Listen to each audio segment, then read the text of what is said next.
என் பேரு பூவக்குடி, வயசு 60. திறந்து வைக்க அமைச்சர் வந்த அன்னைக்கு வந்தேன். அமைச்சர்கிட்ட நான் கேட்டேன், நீ வாமா நான் சேர்த்துறேன், எல்லாம் சொல்லித்தர சொல்றேன் அப்படின்னாங்க. வந்தேன். எல்லாம் பாட்டி பாட்டின்னு தான் கூப்பிடுவாங்க, அதை பத்தி எனக்கு கவலைப்படல. தையல் கத்துக்கணும். நம்ம சின்ன பிள்ளையிலேயே நான் தையல் கத்துக்க ஆசைப்பட்டேன். எங்க அப்பா அம்மா அனுப்ப மாட்டேன்ட்டாங்க. அப்புறம் எனக்கு படிக்கணும்னு ஆசைப்பட்டா அதுவும் கிடைக்கல. இப்படியாவது நம்ம துணி தைச்சு நம்மளே ஜாக்கெட் போட்டுக்கணும். நம்ம ஜாக்கெட் துணி நம்ம தைச்சு போடணும். அது ஒரு வைராக்கியம். வீட்டுல வேலையெல்லாம் இருக்கு, ஆடு மாடு இருக்கு, எல்லா வேலையும் போட்டுட்டு இதுக்காக 1 மணி நேரம் நான் ஒதுக்கி வரேன். கிளாஸுக்கு பணம் கட்டி சொல்லி தராங்க, நான் போகலங்கெல்லாம்.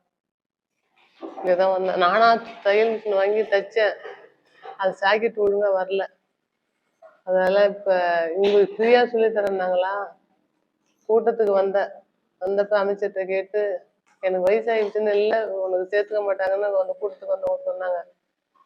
அதுக்குன்னு நேரா கேட்டு நான் வரேன். பேர் கொடுத்துருக்கியாம்மா? நாங்க பேர் கொடுத்துருக்கேன். அதுல இருந்து நான் முதல் நாள்ல இருந்து வந்துகிட்டு இருக்கேன். எனக்கு தைக்க அனுமதி கொடுத்துட்டு அமைச்சருக்கு நன்றி.